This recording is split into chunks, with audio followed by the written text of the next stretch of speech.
le voy a dar la bienvenida a nuestro querido amigo, el escritor y periodista, colaborador de los datos duros e informativo Basta, Ricardo Sevilla, porque hoy vamos a hablar de precisamente un personaje que ha defendido la verdad histórica una y otra vez. Y no me refiero a Jesús Murillo Caram, su creador y ahora detenido, ex procurador de México. No me refiero a algún funcionario de la administración pasada, del gabinete de Enrique Peña Nieto. Bueno, casi.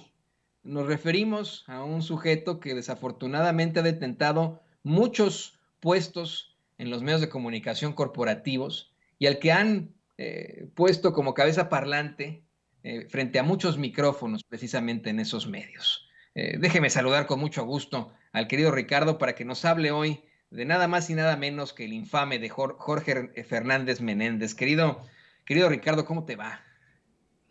Querido público memorioso, me va muy bien, muchas gracias, espero que a ti también. Y sí, bueno, ya estamos escuchando esta respuesta que le da el presidente López Obrador a Ernesto Ledesma, dicen en las redes sociales que lo puso en aprietos, que lo puso en jaque. Yo no tengo esa impresión, me parece todo lo contrario, que el presidente López Obrador tiene esto que él llama un diálogo circular. No me imagino este ejercicio en ningún otro sexenio, en ninguno en la historia de México. Y bueno, el caso Ayotzinapa sigue sacando ámpula. Y si no leemos el informe completo, querido Toño, vamos a estar en un grave problema, porque si no se lee a detalle, si no se comprende, si no se lleva a cabo eso que nos enseñaron, que es la lectura de comprensión, podemos caer en las falsas interpretaciones como están cayendo los opinólogos. Y uno de esos opinólogos precisamente peligrosísimo que ha defendido, como tú bien dices, a ultranza la llamada verdad histórica, es un sujeto, este sujeto llamado Jorge Fernández Menéndez, este personaje que nació en Argentina, hay que decirlo, pero se naturalizó mexicano y que se presenta en donde puede. Él dice que es un speaker y se vende igual que Héctor Aguilar Camín, igual que Macario Esquetino, igual que Enrique Krause, pues en dando conferencias. Él dice que es un experto en temas de seguridad nacional, pero el tipo es mucho más que eso. El tipo es empleado de Ricardo Salinas Pliego y de Olegario Vázquez Aldir.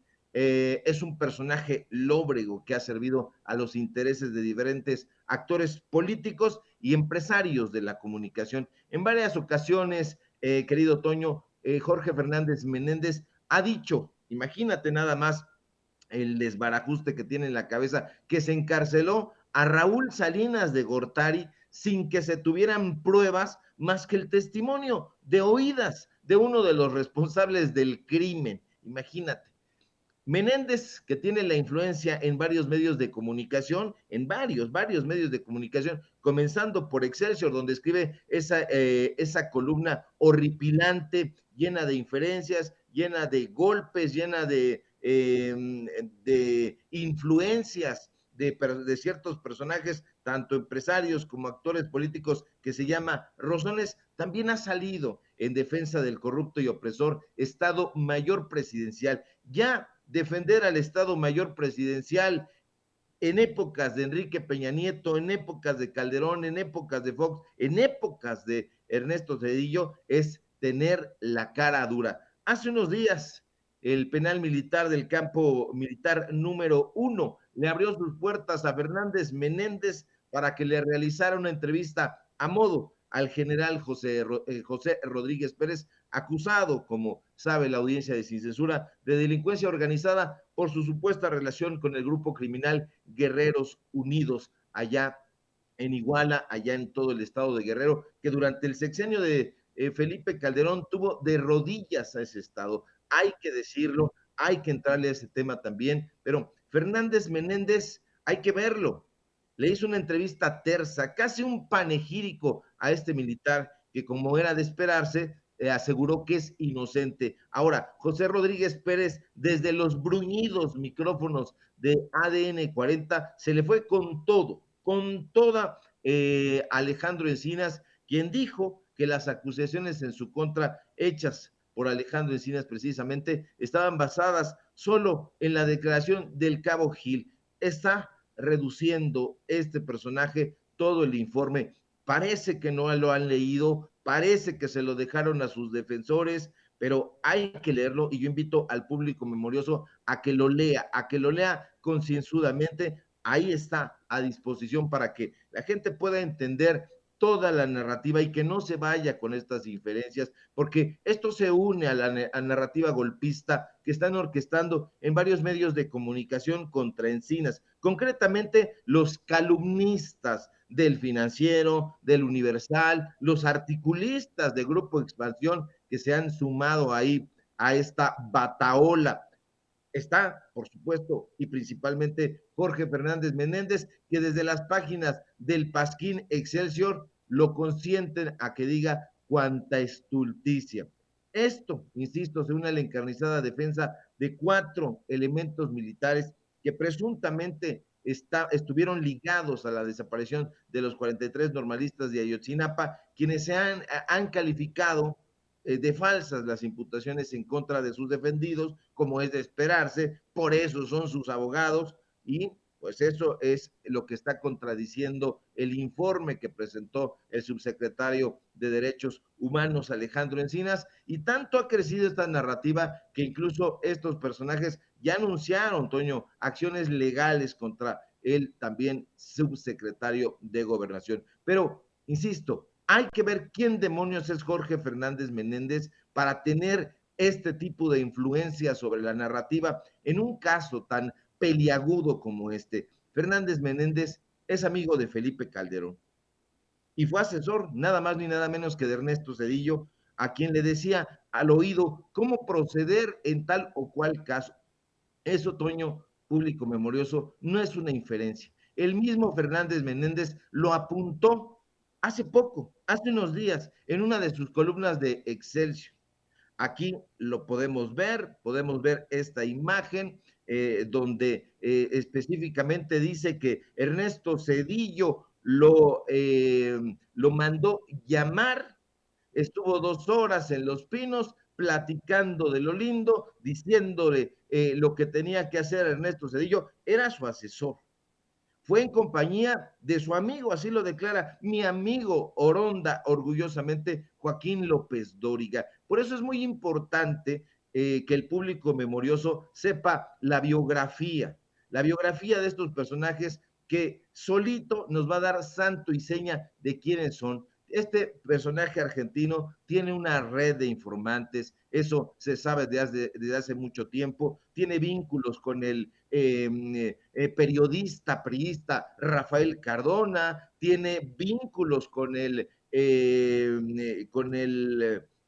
periodista chileno Pablo Iriart, este beligerante anti-López Obradorista, tiene vínculos con el priista Ricardo Alemán y por supuesto esta relación de esposos que tiene con Viviana Belsazo, bueno, pues eso lo hace tener una gran cobertura en medios de comunicación, con Iriart a través del Financiero, antes Iriart precisamente, como hacía en el 1-2, se lo llevó al periódico La Razón, donde lo hizo columnista, allá se quedó, después se fue para Excelsior, pero ahí en La Razón actualmente está escribiendo esta narrativa golpista en contra de la Cuarta Transformación, en contra de López Obrador, a favor de la verdad histórica, Murillo Caramesca, Viviana Belsazo. Entonces hay que tener muy en cuenta cuáles son las biografías de estos personajes, querido Toño, porque eso nos va a dar mucha luz, va a arrojar muchos datos muy interesantes, porque estos personajes no trabajan a favor ni de la información ni de la develación de los hechos tal como ocurrieron, que ese es el requisito sine qua non del periodismo. Trabajan para llenarse los bolsillos, trabajan como voceros de los actores políticos, de algunos militares, hay que decirlo también, y con todas sus letras, de modo que este intercambio que tuvo el presidente López Obrador con el reportero que le preguntó, no me pareció en ningún momento que pusiera en aprietos al titular del Ejecutivo. Me parece que al contrario, revela una gran disposición del presidente López Obrador a responder de frente a todos estos cuestionamientos. Se celebra que haya este tipo de periodistas que le pregunten al presidente de esta manera. Se da este intercambio, hay la posibilidad de que el presidente López Obrador pueda dar respuesta contundente, clara, nítida sobre estos hechos, a diferencia de lo que nos hemos quejado muchas veces, de que hay periodistas que van y se extravían en sus planteamientos, no saben hacer cuestionamientos y bueno, pues no hay esta posibilidad de intercambio. El mismo presidente López Obrador le responde de una manera clara, insisto, nítida y contundente a este reportero.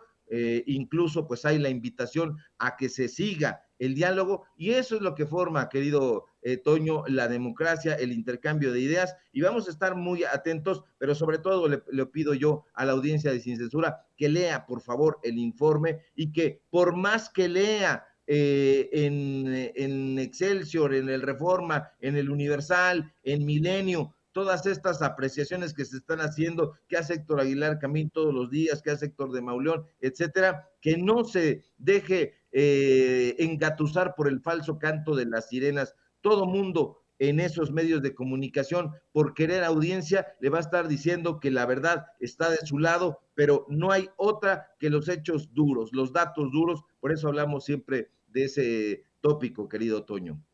Así es, querido Ricardo, yo honestamente considero que es absolutamente necesario que exista este intercambio crítico, responsable, esa es la palabra, responsable, la crítica constructiva por parte de un periodista. Lo único que yo le podría criticar a Ernesto Ledesma es pues esa egolatría que tiene a veces al considerarse el periodista que México necesita. Y sí, pues necesitamos muchos periodistas como él y ese ataque que a veces tiene en contra de cualquier persona que esté en las redes sociales, los cuestionamientos que ha hecho, la burla hacia los youtubers, por ejemplo, ¿no? Es lo único que a mí pues me llama mucho la atención de alguien que siempre ha luchado en contra de la discriminación, que siempre habla de cómo es que no podemos andar discriminando aquí y allá, que ha estado cerca de nuestras comunidades originarias, que ha luchado por precisamente casos como los que ocurren en las diferencias que existen en Oaxaca, en Chiapas, y por supuesto el caso Ayotzinapa. A mí me parece que lo único en lo que podría confrontarse Ernesto Ledesma es en eso, ¿no? En la egolatría, en esta pues idea de creerse mejor que los demás, pero de ahí en fuera es un excelente periodista y más Ledesma, estoy convencido de eso, querido Ricardo, para que hagan este tipo de cuestionamientos. Quiero insistir hasta el cansancio precisamente en este tipo de personajes y en lo que está ocurriendo en el mundo. Voy a sonar a taravilla, a disco rayado, pero me parece que ha habido pues, un resurgimiento absoluto del fascismo en el mundo. Lo estamos viendo en Italia, en España, por supuesto que hay la intentona en toda Latinoamérica, existe la intentona aquí en Estados Unidos con personajes como Ron DeSantis, el gobernador de la Florida, con Greg Abbott, el gobernador de Texas. Ya estamos hablando no personas de la derecha, sino de una ultraderecha, un conservadurismo duro, un fascismo. Y voy al tema precisamente de Fernández Menéndez. Bien lo mencionabas, este sujeto se pues relaciona con otros personajes muy del estilo, como Pablo Iriart. Pablo Iriart viene también de Chile, ¿no? Él fue director precisamente de La Crónica, estuvo en TV Azteca, en Canal 40 y etcétera, pero es un personaje de origen chileno. Fernández Menéndez es un personaje de origen argentino. Sin querer sonar xenófobo, sino simple y sencillamente tratando de hacer el planteamiento sobre esta intentona a nivel mundial de establecer una vez más el fascismo. ¿Qué podemos esperar sobre este tipo de personajes y de situaciones que actúan en todo el mundo, querido Ricardo, en todo el mundo, buscando implantar una idea que para nada tiene que ver con el progreso, con el bien de los pueblos? Te digo, está pasando en todas partes, lo vemos con la señora esta estúpida que hace una serie de declaraciones terribles sobre la vicepresidenta de Colombia, Francia Márquez. Lo vemos en muchas partes y lo vemos como una situación creciente. Vemos a muchos Fernández Menéndez, a muchos Pablo Siriart, a muchos de estos detentando los medios de comunicación corporativos y diciendo pendejada y media. ¿Qué podemos hacer al respecto? Sí, mira, querido Toño, es muy interesante esto que dices porque podemos ir más allá. En efecto, Jorge Fernández de Menéndez es argentino, Pablo Iriart es chileno, pero Joaquín López Dóriga es madrileño, Pascal Beltrán del Río es estadounidense, Rubén Cortés, que dirigió precisamente y fue su director antes junto con Pablo Iriart de La Razón, es cubano, etcétera. Entonces, esto es muy interesante porque estos personajes están saliendo de sus países, países donde ha habido, por cierto, en algunos dictaduras, dictaduras reales, dictaduras militares, y han venido a decir aquí que se trata de México, han venido a México y han encontrado dictaduras. Eso es una tontería, no se puede pensar con los pies. Estos personajes, bueno, eso creíamos que no se podía pensar con los pies, pero estos personajes nos demuestran absolutamente lo contrario. Ya incluso el propio Manuel Arroyo, dueño del Financiero, le dio un estate quieto a Pablo Iriarte en su momento y lo mandó a Estados Unidos como corresponsal. Hay que recordar que ese personaje estaba sumamente beligerante contra el presidente López Obrador. En algún momento Manuel Arroyo quiso pues bueno, obtener contratos a modo con el gobierno de la República, no lo consiguió, pero mientras las cosas se tranquilizaban un poco, pues bueno, envió a Pablo Iriart quería regresar, todavía anda por allá y no lo ha conseguido, pero como no se dieron estos contratos a modo, están otra vez lanzando ya desde hace mucho tiempo estos dardos persíferos en contra del presidente López Obrador. Se da en muchas partes, lamentablemente, estos vínculos, todos están perfectamente vinculados. En algún momento estuvieron muy cerca a los mandatarios, a los presidentes, hubo reuniones en Los Pinos con Enrique Krause, con Héctor Aguilar Camín, sin inferencias, son datos duros, ellos mismos lo dicen, lo hacen. Ciro Gómez Leiva estuvo en muchas ocasiones en Los Pinos, también asesorando a Enrique Peña Nieto, a Felipe Calderón, a Vicente Fox. Ellos decían que era un diálogo para rescatar las opiniones de estos personajes, pero yo te digo, no he sabido que el presidente López Obrador, por ejemplo, haya mandado llamar a un grupo de periodistas para pedirle su parecer o su opinión sobre tal o cual asunto, y eso es la gran diferencia. Lo hacían en épocas de Díaz Ordaz, en épocas de Echeverría, en épocas de López Portillo, de Miguel de la Madrid, de Carlos Salinas de Gortari, de Ernesto Cedillo, y así para adelante. Siempre estuvieron los intelectuales y el poder, así lo escribió en algún momento Alejandro Toledo en un libro, así lo escribió Gastón García Cantú en otro libro, así hubo en muchísimas entrevistas en la anterior revista Proceso, esa revista Proceso que hoy está completamente descarrilada, que está fuera de sí, pues en algún momento tuvo a grandes personajes como Vicente Leñero, como Froilán López Narváez, como el propio Enrique Maza, desde luego el fundador Julio Scherer, José Emilio Pacheco, Carlos Monsiváis, en fin, estamos muy lejos de esa revista, pero había los intelectuales y el poder. Hay que leer a Gabriel Careaga, también es autor de un libro muy interesante que se llama así, Los intelectuales y el poder. Entonces, estos personajes estuvieron pujando por acercarse al presidente López Obrador y convertirse en esos intelectuales de cabecera. No lo consiguieron porque el presidente no necesita intelectuales orgánicos, él mismo lee, él mismo se documenta, es un asaz lector de Lev Tolstoy, de Stephen Zweig, de Ignacio Manuel Altamirano, de Ignacio Ramírez, de las obras de Francisco Zarco, etcétera, y eso nos los ha probado y comprobado. Entonces no necesita intelectuales a modo, y esto es lo que les está doliendo muchísimo, y estos personajes no van a cejar de lanzar sus saetas venenosas, sus dardos emponzoñados en contra de la cuarta transformación. Este personaje del que estábamos hablando, Ernesto Ledesma, no es mi amigo, yo no lo conozco, me lo he encontrado en un par de ocasiones, nos hemos saludado así nada más, pero sí, coincido contigo, el centro de la noticia, de la información, no debe ser ningún periodista, esto hay que dejarlo a un lado, la egolatría, el narcisismo y querer montarse y neciar y querer tener siempre la razón, eso no es propio de un periodista. El periodista debe dejar hablar a los hechos, debe dejar de lado el protagonismo, y esa sería también mi crítica, una crítica que haces y a la que me uno, querido Toño. Ah, te escucho con mucha fuerza, querido Ricardo. No, sí, no, yo nunca quise, nunca dije yo que tú fueras amigo o no. Lo hago este tipo de planteamientos porque así somos en el medio, ¿no? En todo caso, en el gremio estamos siempre pensando en ese tipo de circunstancias y abiertamente se lo decimos a los compañeros periodistas. Oye, en mi opinión, creo que esto es lo que está pasando. Creo que hay arrogancia, creo que hay egolatría. Estás haciendo un excelente trabajo, pero todo ese trabajo se puede ir a la chingada por la egolatría, por la arrogancia, por creerte mejor que los demás, cuando, como bien menciona Ricardo, uno como periodista no puede ser el centro de la atención. Fíjate, Ricardo, me da mucha risa cuando los trolls me dicen, ¿a ti tú quién eres? ¿A ti te conozco? Que no sé, que nunca había leído tus cosas. Pues sí, qué bueno. Ese es el chiste de los periodistas, que no nos conozcan.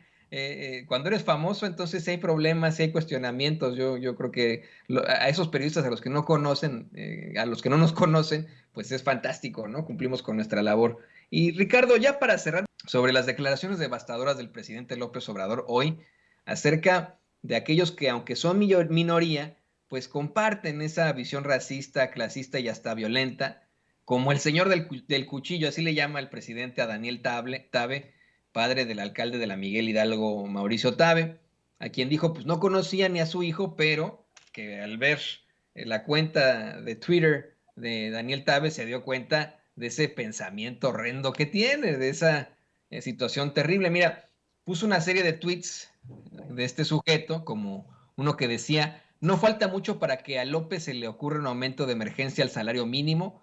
Cuando suceda, México se irá 20 años atrás, ¿no? Por ejemplo. O López O, un Bolívar en chiquito, situación que hasta le dio gusto al presidente López Obrador al considerar a Simón Bolívar un gigante, ¿no? Obviamente. O los ricos y los pobres y clase media pagaremos con devaluación las payasadas e incompetencia del presidente y su camarilla de saqueadores.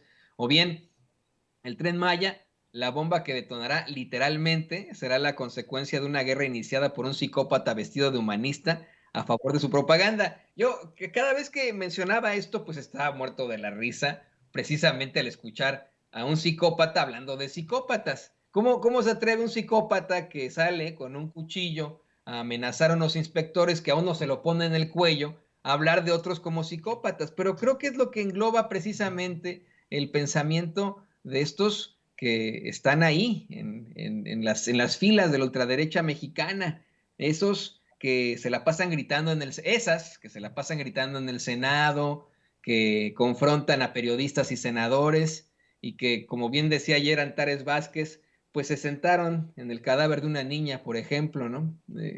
Creo que es el pensamiento absoluto de estos que detentan la derecha en México en estos momentos. Y bueno, yo quería escuchar tu comentario como buen capitalino. Yo sé que tú siempre estás muy cerca de lo que ocurre ahí en la Ciudad de México. Has hecho una serie de denuncias y por supuesto que debes estar, me imagino, indignado por el caso de Mauricio Tabe. Defendiendo a su papá, yo lo decía, yo también defendería a mi papá diciendo, bueno, pues es mi papá, yo siempre lo voy a querer, lo voy a defender, pero en este caso no lo puedo justificar, así que me voy a omitir mis comentarios, así de sencillo. Él tendrá que enfrentar las consecuencias, pero no, Mauricio Tabe, todo lo contrario, de este incidente le echa la culpa a López Obrador. ¿Qué opinas de esto, querido Ricardo?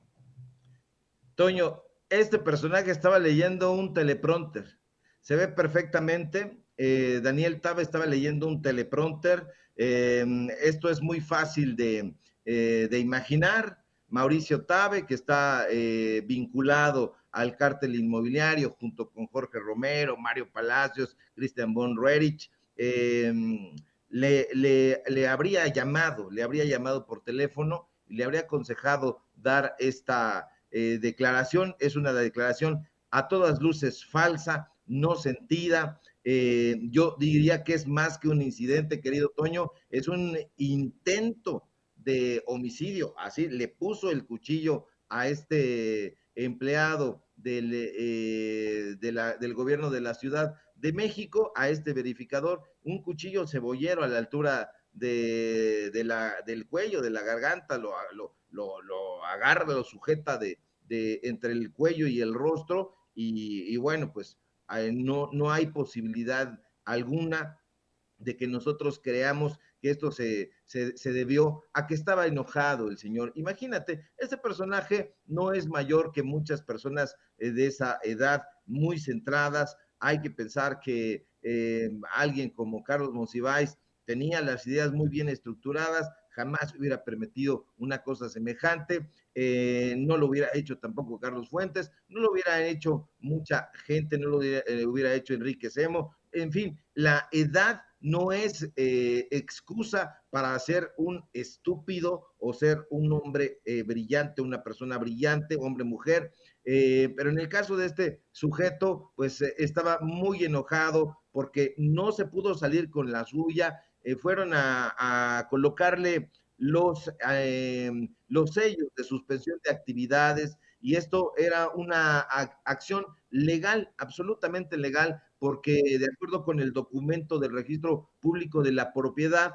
se expuso que había anomalías en esa taquería valga la redundancia, de tacos árabes, que estaban abriendo precisamente pues con muchísimo empuje de parte de Mauricio Tabe. No es como él dijo, es que es mi negocio, un negocito que tengo, y me dio mucho coraje y mucho sentimiento, y por eso me arrepiento de esto. No, no, no, no. Esta es la sexta taquería en la Ciudad de México, todas las tiene al sur, salvo esta.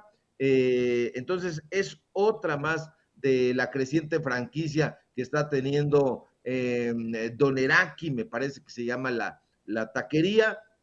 Pero yo pienso lo peor de todos estos personajes que siempre han sido clasistas, que siempre han sido racistas y que siempre han mirado para abajo a la población, a los empleados que van y los amedrentan. Si no hubiera habido teléfono celular de por medio, ¿qué hubiera ocurrido? Los empleados salen corriendo, huyendo prácticamente de este loco que se ha ganado a pulso cada uno de los memes que le han dedicado, y esto habla de cuerpo entero, cómo necesitan, yo creo, una terapia psiquiátrica, y lo digo en serio, querido Toño, hay que ver a Lili Telles, a Kenia López Rabadán, al Saco de Pus, a todos los panistas, cómo tienen un comportamiento francamente desequilibrado. Entonces yo les recomendaría que fueran ahí al sur, ya que están por allá y les gusta vivir por ahí, que vayan al Fray Bernardino a pedir una consulta psiquiátrica.